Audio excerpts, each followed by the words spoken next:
आज मैं आपके समक्ष एक बहुत ही महत्वपूर्ण कूटनीतिक यात्रा जो माननीय प्रधानमंत्री नरेंद्र मोदी जी ने आज ही संपन्न की है।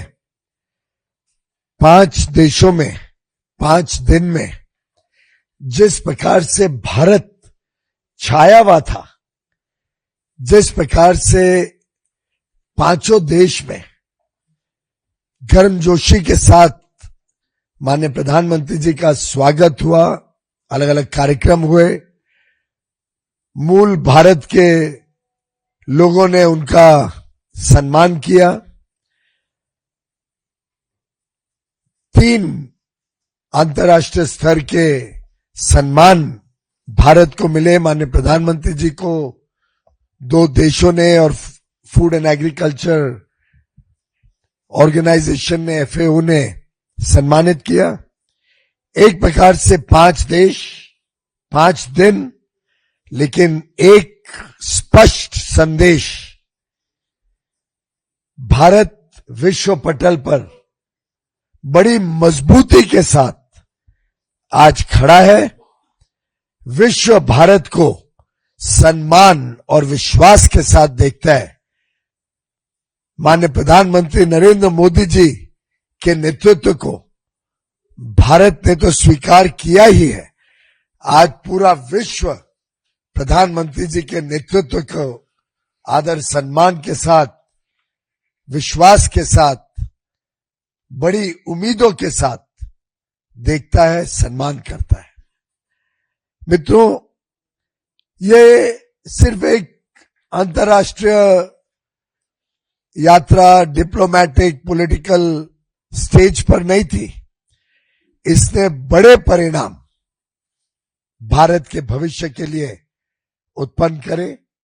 57 आउटकम, एक प्रकार से भारत की आगे की विकास की रणनीति हो, भारत के आर्थिक यात्रा हो, भारत के आगे आने वाले दिनों में क्षमताएं बढ़ाने की बात हो, आत्मनिर्भरता मजबूत करना हो, जनजीवन में लोगों को सुविधाजनक वस्तुएं उपलब्ध हो, हर प्रकार से इस यात्रा में कुछ न कुछ लाभ भारत के हर वर्ग के लिए लेकर माननीय प्रधानमंत्री जी आए हैं। आपको जानकारी होगी कि 50 से अधिक बड़ी बड़ी कंपनियों के, अंतर्राष्ट्रीय लेवल की फॉर्च्यून 500 कंपनियों के जो CEOs हैं, जो चलाते हैं उनके साथ बातचीत हुई, उनके साथ आगे भारत में निवेश, व्यापार और संबंधों बढ़ाने की चर्चाएं हुई। अगर हम सिर्फ ये जिन CEOs के साथ माननीय प्रधानमंत्री जी ने बातचीत की, सिर्फ उन्हीं का अगर वैल्यू देखें तो वो $3 ट्रिलियन से ज्यादा इनकी वैल्यू बनती है। यानी भारत की GDP के लेवल के CEOs मिल के सब, उनके साथ चर्चाएं हुई है आगे की भारत की विकास यात्रा में जुड़ने के लिए। मित्रों, अगर हम स्पष्ट आउटकम्स को देखें तो जैसे UAE ने 75 से $100 बिलियन की निवेश की कमिटमेंट की, इस एक यात्रा में 45,000 करोड़, लगभग $5 बिलियन के कमिटमेंट्स को पूर्णतः अप्रूव किया गया और वो भारत में आने के लिए तैयार हो गए। इस विजिट के दौरान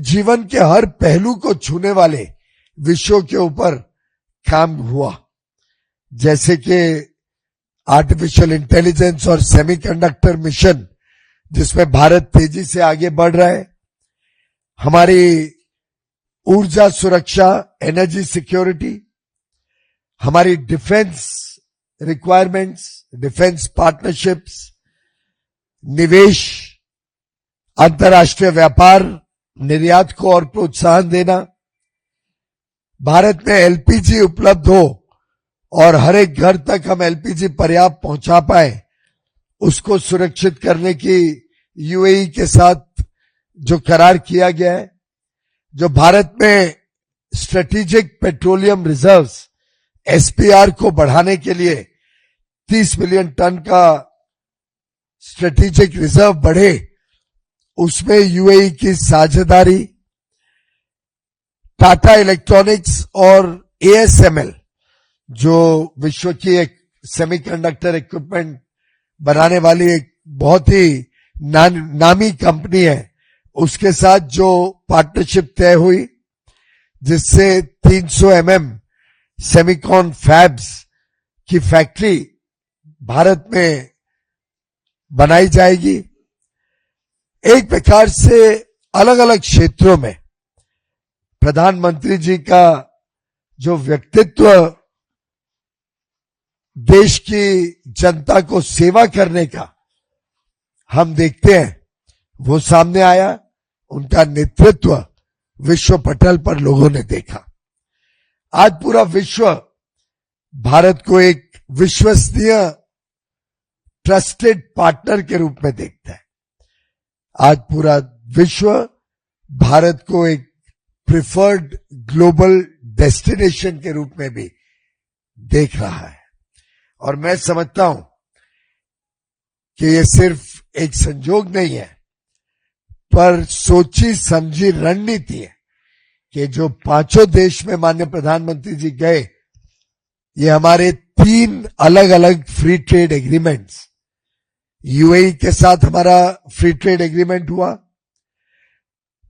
4 देशों के एफ्टा ब्लॉक जिसमें नॉर्वे भी साझेदार है, उसके साथ हमारा फ्री ट्रेड एग्रीमेंट हुआ, और हाल में ही इस वर्ष को 27 जनवरी में यूरोपियन यूनियन के साथ हमारा फ्री ट्रेड एग्रीमेंट हुआ, जिसमें 3 देश इटली, स्वीडन और नेदरलैंड पार्टनर कंट्रीज हैं। 5 देश में एक नया ऊर्जा है भारत के साथ व्यापार करने की। हमारे निर्यातकों के लिए ढेर सारे अवसर और भारत में बड़े पैमाने पे निवेश इस 5 दिवसीय 5 देशों की यात्रा से कैटलाइज होगा, एक प्रकार से सीड होगा, उसकी नींव रखी गई है इस यात्रा के दौरान। मित्रों, माननीय प्रधानमंत्री जी ने आज के बड़े ही टर्मोइल के वातावरण में, जहां बड़ी अनिश्चितता है पूरे विश्व में, अलग अलग देश युद्ध से घिरे हुए हैं, स्ट्रेट ऑफ हॉर्मुज बंद होने के वजह से बहुत सारी अंतर्राष्ट्रीय चुनौतियों से विश्व गुजर रहा है। ऐसे में यूरोप और भारत एक प्रकार से मित्र देश, साझेदार, दोनों एक दूसरे के साथ कॉम्प्लीमेंट करते हैं, पूरक बनते हैं एक दूसरे के। कंपटीशन कम, पार्टनरशिप ज्यादा। और ये देश भारत को एक स्थिर शक्ति के रूप में उस नजरिए से देखते हैं। हमने मिस उर्सुला फॉन डर लायन, जो यूरोपियन कमीशन की प्रेसिडेंट है, उनका भाषण सुना। कैसे बड़ी उम्मीद लगा के वो भारत की तरफ देखते हैं, कैसे भारत और यूरोपियन यूनियन के फ्री ट्रेड एग्रीमेंट को उन्होंने mother of all trade deals का दर्जा दिया, कैसे वो माननीय प्रधानमंत्री नरेंद्र मोदी जी को विश्व के नेता के रूप में पूरा यूरोप आज देख रहा है। मित्रों, एक विश्व में एक तरफ पूरा विश्व भारत की तरफ, प्रधानमंत्री जी की तरफ बहुत कॉन्फिडेंस के साथ देखता है, दूसरी तरफ नकारात्मक सोच रखने वाले राहुल गांधी जी अपने स्वभाव का परिचय, अपने चरित्र का परिचय अपने शब्दों में, अपने भाषणों में बार बार दे रहे हैं। ये अलग बात है कि भारत की जनता उनको एक के बाद एक ठुकराती है, एक के बाद एक वो चुनाव में हारते हैं। उसका जो फ्रस्ट्रेशन है, उसकी जो एक प्रकार से उनमें खुंदकी भावना है, वो नजर आती है। जिस प्रकार से वो गाली गलौच पे उतर आए हैं और प्रधानमंत्री जी के लिए बड़ी ओछे शब्दों में वो बात रखते हैं। अब बताइए, क्या नक्सलवाद को खत्म करना गद्दारी है, या नक्सलवाद को वर्षों वर्षों तक कांग्रेस के शासन में पनपने देना वो गद्दारी है? देश भली भांति जानता है कि भारत को सुरक्षित रखना ये मोदी जी की देशभक्ति है। जिस प्रकार से घुसपैठियों को समर्थन देती है कांग्रेस पार्टी और गांधी परिवार, वो गद्दारी है। क्या विश्व पटल पर तिरंगे का सम्मान बढ़ाना, उसको हम गद्दारी कहेंगे, या विदेश जाकर भारत के तिरंगे को तिरस्कार करना, उसको गद्दारी मानेंगे? क्या आतंकवाद की कमर तोड़ना, आतंकवाद को मुंह तोड़ जवाब देना गद्दारी होगी, या आतंकवादियों को बिरयानी खिलाना, आतंकवादियों को समझौता करना, इसको गद्दारी माना जाएगा? मित्रों, यह स्पष्ट है कि जिस प्रकार के शब्दावली राहुल गांधी जी इस्तेमाल करते हैं, इसको अंग्रेजी में कहा जाता है, abuses are the weapon of the weak. स्पष्ट रूप से अब देश देख रहा है राहुल गांधी जी की, गांधी परिवार की कमजोरियां, कांग्रेस पार्टी की विफलता और प्रधानमंत्री मोदी जी के नेतृत्व में विश्व के सबसे तेज गति से बढ़ती हुई अर्थव्यवस्था, भारत का विश्व पटल पर सम्मान। प्रधानमंत्री जी को स्वीडन में भी नवाजा गया royal order of the polar star commander grand cross के साथ, इस सम्मान से, और नॉर्वे में उनको कन्फर किया गया grand cross of the royal Norwegian order of merit, वहां के किंग हेरल्ड V5.3 से। अब यह बड़ा स्पष्ट है कि 32 देशों ने प्रधानमंत्री नरेंद्र मोदी जी को अपना उच्च स्तरीय सम्मान देकर विश्व का एकमात्र प्रधानमंत्री या विश्व नेता हो जिसको 32 देशों ने सम्मानित किया है। अच्छा, इसमें सब प्रकार के देश हैं, विकसित देश भी हैं, फ्रांस, स्वीडन, नॉर्वे, रशिया, इसमें दक्षिणी देश है, विकासशील या कम विकसित देश, ब्राजील, नमीबिया, मॉरिशस, कई सारे देश, 12 से अधिक। इसमें कई सारे इस्लामिक स्टेट्स भी हैं जो धर्म के आधार पर अपना देश चलाते हैं, चाहे वो सऊदी अरेबिया हो, यूएई हो, बहरीन हो, ऐसे कई सारे देश हैं जिसने माननीय प्रधानमंत्री जी को सम्मानित किया है। यह दर्शाता है कि पूरे विश्व के नेता के रूप में अगर आज प्रधानमंत्री जी उभरे हैं तो स्वाभाविक है कि राहुल गांधी जी को थोड़ी तकलीफ तो होती ही होगी, परंतु ये ईर्ष्या बड़ी दुर्भाग्यपूर्ण है। क्योंकि माननीय प्रधानमंत्री जी ने हर बार कहा है कि ये सम्मान देश के 140 करोड़ नागरिकों का सम्मान है। वो आप और हम सबको वो सम्मान सौंपते हैं, देश को सम्मान सौंपते हैं। इसी विजिट में माननीय प्रधानमंत्री जी को Food and Agriculture Organization FAO का भी सर्वोच्च सम्मान दिया गया, एग्रीकोला मेडल 2026। ये एक्स्ट्राऑर्डिनरी लीडर्स जिन्होंने भूखमरी को खत्म किया हो, गरीबी को कम किया हो, खाद्य सुरक्षा को और मजबूत बनाया हो, ऐसे नेताओं को उन देशों को दिया जाता है। मैं समझता हूं आज भारत के किसानों को ये सम्मान जब प्रधानमंत्री जी ने सौंपा,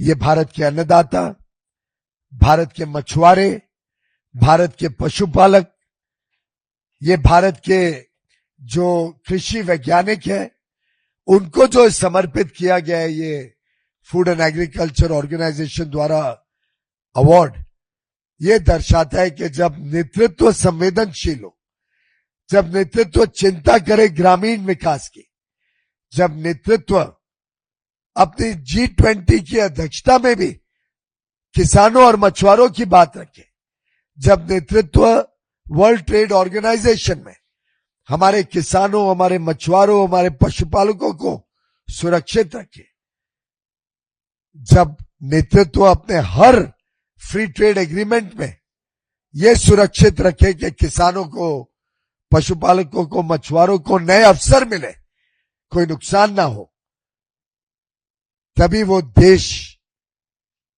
प्रधानमंत्री नरेंद्र मोदी जी की इतनी इज्जत करता है, इतना विश्वास रखता है। हमने देखा गत 12 वर्षों में माननीय प्रधानमंत्री जी ने कैसे, चाहे वो PM किसान सम्मान निधि से 6,000 रुपए 11 करोड़ से अधिक किसानों को देना हर वर्ष पिछले 7 सालों से, चाहे आज भी किसानों को 12 वर्ष बाद वही दाम पे फर्टिलाइजर उपलब्ध करवाना हो जो 12 वर्ष पहले था, जबकि दाम 10 गुना बढ़ गया। लाखों करोड़ों रुपए हर वर्ष केंद्र सरकार पूरी तरीके से फर्टिलाइजर पे सब्सिडी देकर किसानों को 1 रुपए का बोझ ना बढ़ने दे, चाहे वो 6 गुना ज्यादा MSP पे खरीद करने की बात हो, जो 2014 से आज तक प्रधानमंत्री मोदी जी के नेतृत्व में हुआ, 2004 से 14 के निस्बत 6 गुना ज्यादा। उल्टे पैडी और वीट अकेले में 3 गुना ज्यादा पैसा हमारे किसानों की जेब में गया है।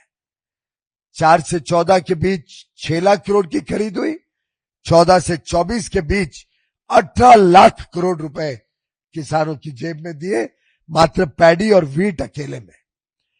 किसान क्रेडिट कार्ड की लिमिट को बढ़ाना, किसान क्रेडिट कार्ड को व्यापक बनाना, या दुनिया में भारत की एग्रीकल्चर प्रोडक्शन को पहुंचाना, 5 लाख करोड़ से अधिक का एग्रीकल्चर और मरीन प्रोडक्ट्स को एक्सपोर्ट सालाना करना हो, हर प्रकार से प्रधानमंत्री मोदी जी किसानों की चिंता करते हैं, इसीलिए तो वो कृषक नेता बने। मित्रों, इस विजिट में कई सारे और इनिशिएटिव्स माननीय प्रधानमंत्री मोदी जी ने संपन्न किए हैं। एक जॉइंट इनोवेशन पार्टनरशिप स्वीडन के साथ, टेक्नोलॉजी और आर्टिफिशियल इंटेलिजेंस का कॉरिडोर जो डबल करेगा हमारा बायलैटरल ट्रेड और इन्वेस्टमेंट। नॉर्वे में 43 इयर्स 43 साल के बाद पहला प्रधानमंत्री बने मोदी जी।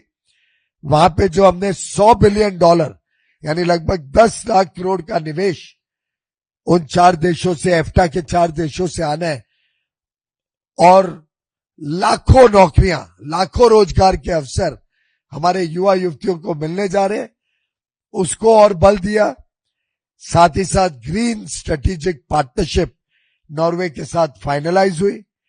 नेदरलैंड्स के साथ एक स्ट्रेटेजिक पार्टनरशिप का रोड मैप तैयार किया गया और ऊर्जा के क्षेत्र में एक नई साझेदारी शुरुआत हुई है।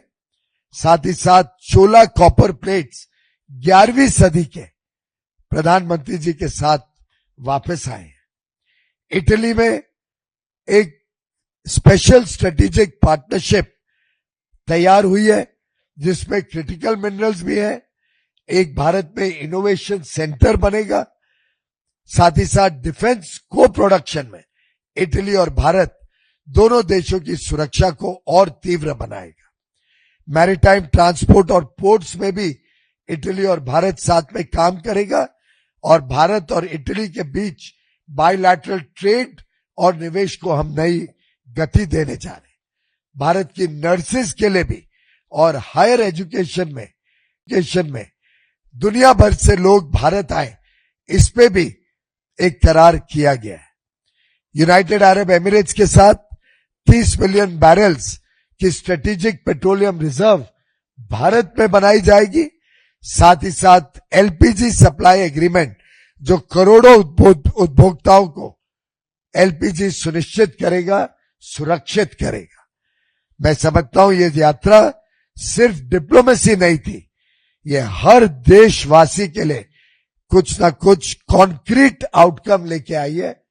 मैं बधाई दूंगा माननीय प्रधानमंत्री जी को जिन्होंने गृहिणी की भी चिंता की, युवा युवतियों की भी चिंता की, जिन्होंने ऊर्जा सुरक्षा की भी चिंता की, हमारे उद्यमियों के लिए भी नए अवसर तैयार किए, जिन्होंने किसान का सम्मान बढ़ाया और साथ ही साथ देश को विश्व पटल पर नई ऊंचाई पर लेके जाने का काम किया। विश्व के लिए आज भारत सिर्फ एक विश्व मित्र नहीं है पर एक विश्वसनीय पार्टनर भी है। बहुत बहुत धन्यवाद। नीरज पांडे।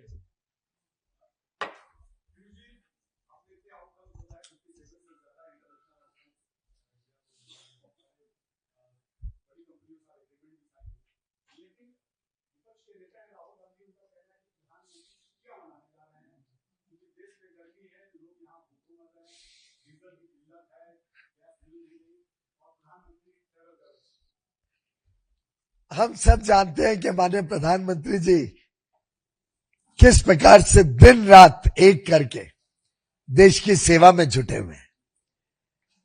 आखिर जब भारत को एक विकसित देश बनना है तो हमें अंतर्राष्ट्रीय पटल पर भारत की बात लोगों तक पहुंचानी है। विदेश में कैसे निवेश ज्यादा आए, विदेश से कैसे व्यापार ज्यादा बढ़े, विदेश से टेक्नोलॉजी पार्टनरशिप भारत में कैसे आए और हमारे युवा युवतियों को नए अवसर कैसे मिले, हमारे किसानी और मछुआरों का सामान, पशुपालकों का सामान विश्व में कैसे बिके जिससे उनकी आमदनी बढ़े, सही दाम मिले, ये सब सुरक्षित करने के लिए हमने तो देश में सभी को आमंत्रण दिया है कि आप विश्व में जाएं, हमारे फ्री ट्रेड एग्रीमेंट्स का लाभ लें, नया बिजनेस करके आए, नई पार्टनरशिप्स बनाए। और मुझे बड़ा दुख होता है इस नकारात्मक सोच का जिसको शायद आदत बनी हुई है कि विदेश में जाके पार्टियां करें। उनकी तस्वीरें तो कई सारी आप लोगों ने ही दिखाई है, हमारे पास तो है नहीं, हम तो आपके माध्यम से ही टीवी और पेपर और सोशल मीडिया में देखते हैं। प्रधानमंत्री जी एक मिनट खराब नहीं करते। मुझे तो सौभाग्य रहा कई बार उनके साथ बाहर उनके काम को देखने का, एक मिनट गंवाने के लिए उनके पास नहीं होता है।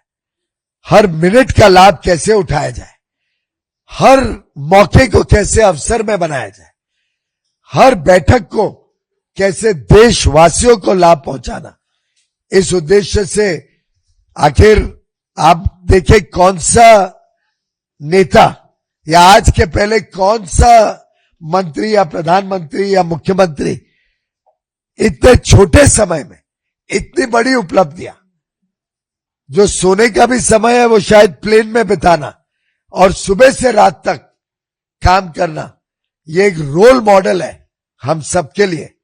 और मैं तो चाहूंगा कि भारत का उद्योग जगत, भारत के किसान, भारत के मछुआरे, भारत के युवा युवती, हमारे स्टार्टअप्स, इन सब का बड़ा लाभ ले और उस नकारात्मक सोच को ध्वस्त करे देश। हम ऊर्जा के साथ और पॉजिटिविटी के साथ आगे बढ़े। अरुण धोता, सीएम।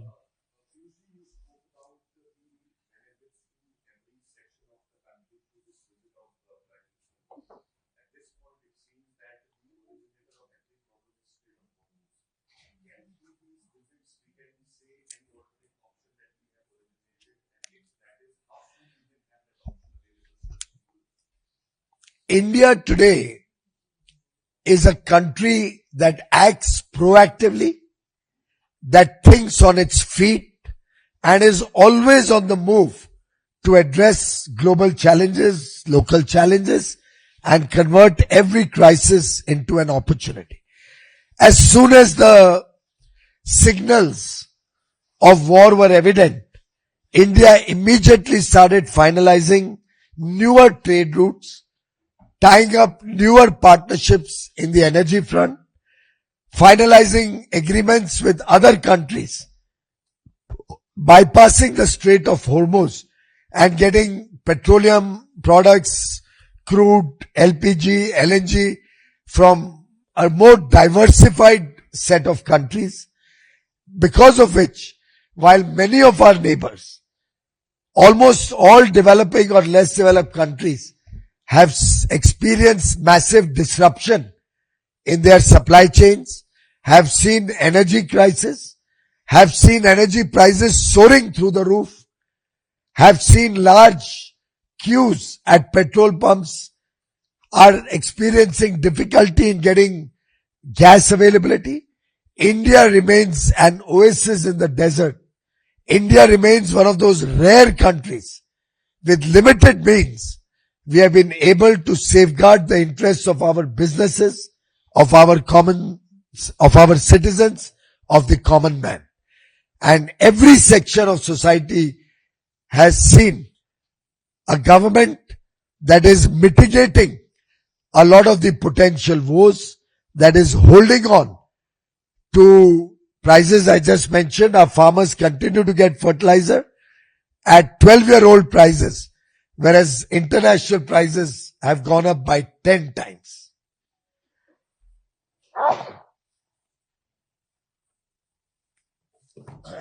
एक minute Sorry. Huh?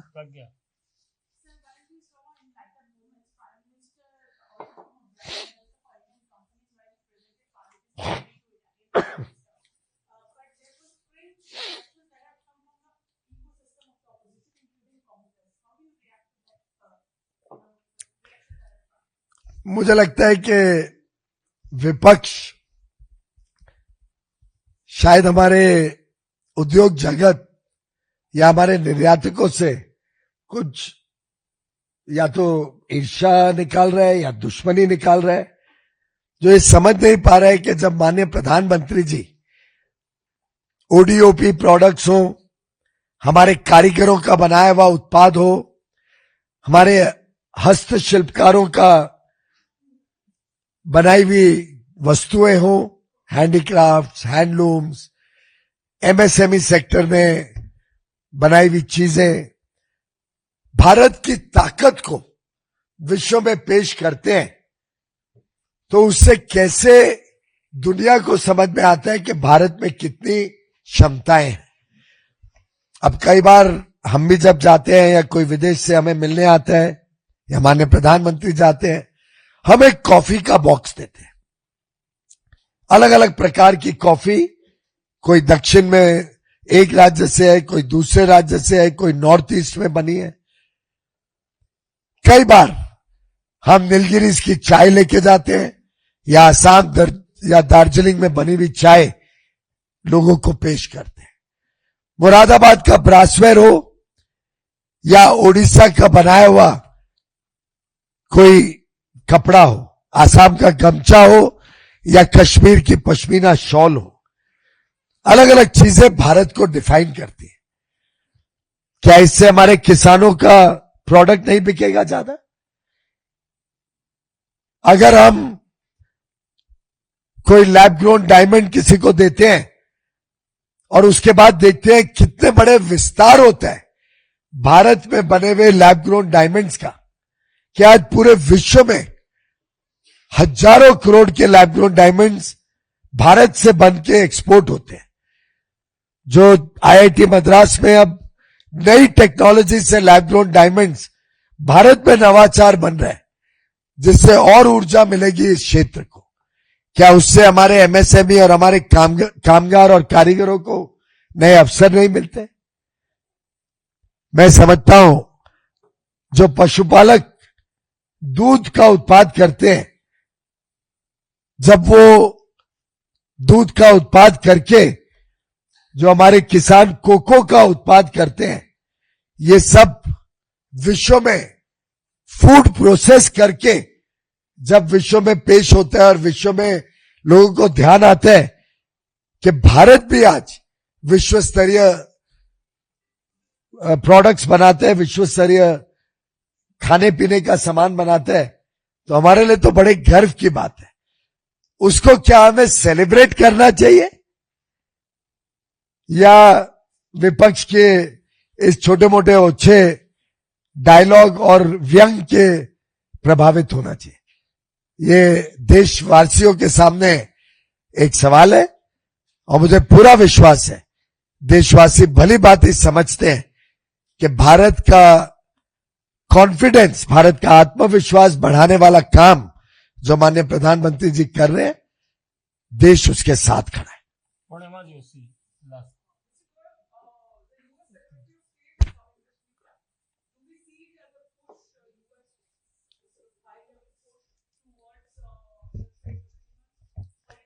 Friends, India and the US share a very, very strong, powerful partnership.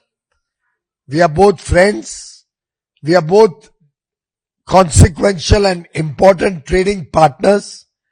We are both democracies. India, the mother of all democracies, the largest democracy. The US, the oldest democracy, since we had landed up with colonial rule. We have a strategic partnership on critical minerals. We are working together on new technologies like artificial intelligence, quantum computing, machine learning. We are co-designing and co-producing technologies of the future. We have finalized an interim phase 1 of a bilateral trade agreement, with which India will get preferential access compared to our competitors to the large, nearly $30 trillion US market. Today we have millions, लाखों भारतवासी आज United states of America में रहते हैं. The millions of Indians who live and work in the United States are a living bridge between the US and India. Prime Minister Narendra Modi is often called by the United States President his very close friend, and therefore I think the visit of Mr. Marco Rubio, the US Secretary of State, is extremely timely and reflects the growing partnership between the United States and India, which will provide newer and bigger opportunities to our youth, to our farmers, to our women, entrepreneurs, startups, businesses and industry, open up huge investment opportunities in India for US capital.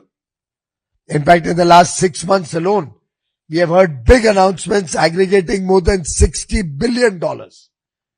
यानी आप कल्पना करिए 6 लाख करोड़ के करीब निवेश हाल में ही पिछले कुछ महीनों में डेटा सेंटर्स में, नई फैक्ट्रीज में, सेमीकंडक्टर प्लांट्स में, अलग अलग चीजों में भारत में यूनाइटेड स्टेट्स अकेले ने घोषित किया.